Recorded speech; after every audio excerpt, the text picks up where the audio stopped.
Enders gave me the creeps.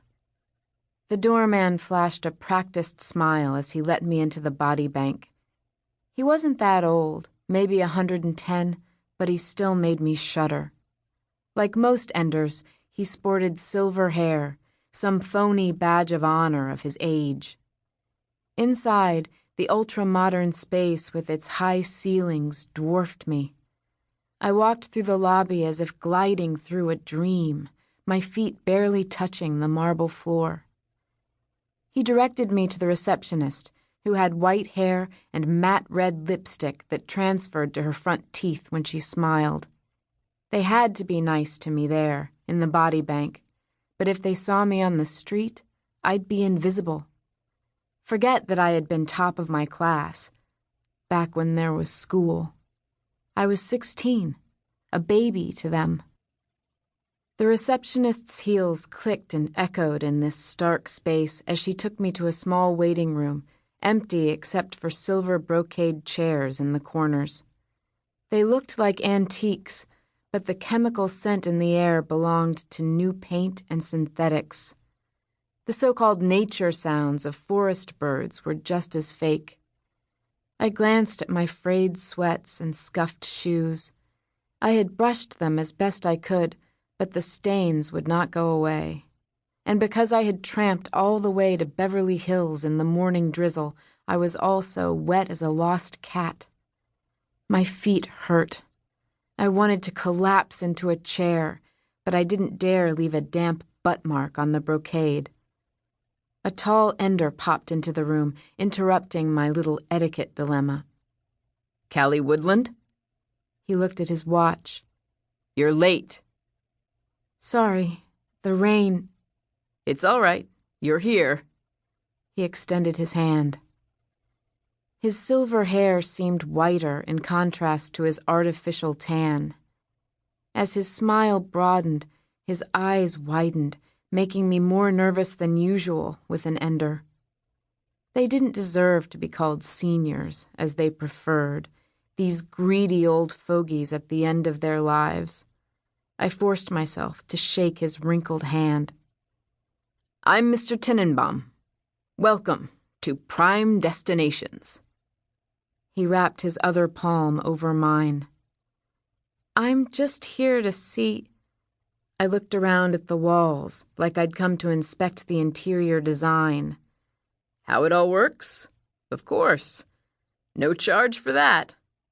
He grinned and finally released my hand. "Why don't you follow me?" He extended his arm as if I couldn't find my way out of the room.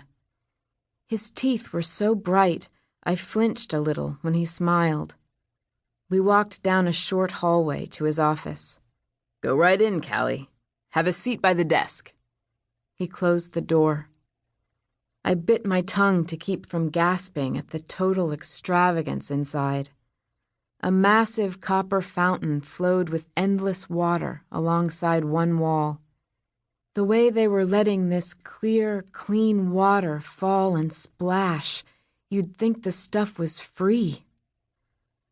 A glass desk embedded with LED lights dominated the center of the room, with an air screen display hovering a foot above it. It showed a picture of a girl my age with long red hair wearing gym shorts. Although she was smiling, the photo was straight on, like some full-length mugshot. Her expression was sweet, hopeful. I sat in a modern metal chair as Mr. Tenenbaum stood behind the desk, pointing at the air display. "One of our newest members. Like you, she heard about us through a friend. The women who rented her body were quite pleased." He touched the corner of the screen, changing the picture to a teen in a racing swimsuit with major abs.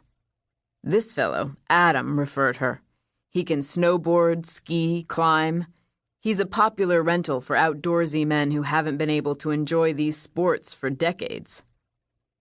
Hearing his words made it all too real. Creepy old Enders with arthritic limbs taking over this teen's body for a week, living inside his skin. It made my stomach flip. I wanted to bolt, but one thought kept me there. Tyler. I gripped the seat of my chair with both hands. My stomach growled. Tenenbaum extended a pewter dish of super truffles in paper cups. My parents had had the same dish once. "Would you like one?" he asked. I took one of the oversized chocolates in silence. Then I remembered my rusty manners. "Thank you." "Take more." He waved the dish to entice me. I took a second and a third, since the dish still hovered near my hand. I wrapped them in their paper cups and slipped them into my sweatshirt pocket. He looked disappointed not to see me eat them, like I was to be his entertainment for the day.